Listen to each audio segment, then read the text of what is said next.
It has a beauty to it that is beyond discussion, at least to reasonable people. It conveys in a very strong way that it's Christ himself who is acting, making present for us his sacrifice on Calvary. There's a strong sense in the extraordinary form of the Mass of the transcendent. In other words, that heaven is meeting earth in these treasured moments of the offering of the Eucharistic sacrifice.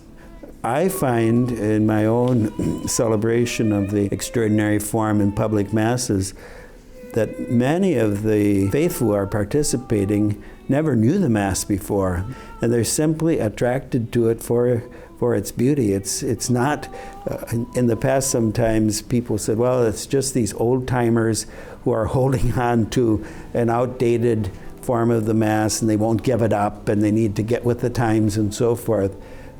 This clearly is not the case. There are a number of elderly people too, older people even like myself, who are attracted to the Mass. And by that I don't mean to say that I reject the ordinary form of the Mass, not at all, or the Missal of Pope Paul VI.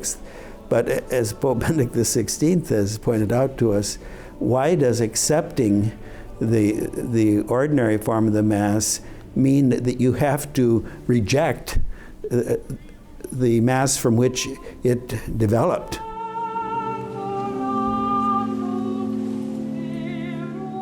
There was an immediate tie-in with the synagogue, with the prayers at the foot of the altar. These were the psalms recited by the high priest as he would enter into the sanctuary. And so there was, and of course, our faith is the fulfillment of the faith of the people of God from the time of the Old Covenant. The prayers at the offertory are very rich in the 1962 Roman Missal. Those have been very much stripped down and actually changed in character in the Missal of Pope Paul VI. There was also a strong sense of our sinfulness and of the redemptive nature of the Holy Mass, and influenced, I believe, by the times in which the reform was made.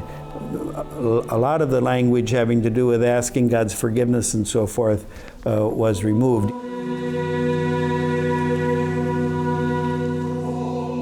The reform that was done, the reform of the rites, went beyond, and in some senses perhaps not completely coherently, with what the Council Fathers had set forth. And we need to go back and to not negate everything that happened. And it's not that everything that happened after the Council was bad and wrong, but we need to correct the things the abuses that entered in and so forth.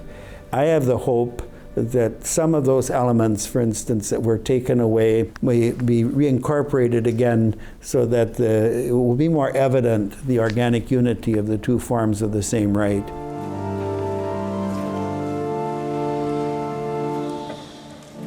There's no question that there remains in certain places a resistance to what the Holy Father has asked. And that's sad. It's sometimes even an expression of disagreement with the Holy Father's discipline, and even an expression that this is harmful for the Church. But I think in general that is more and more overcome.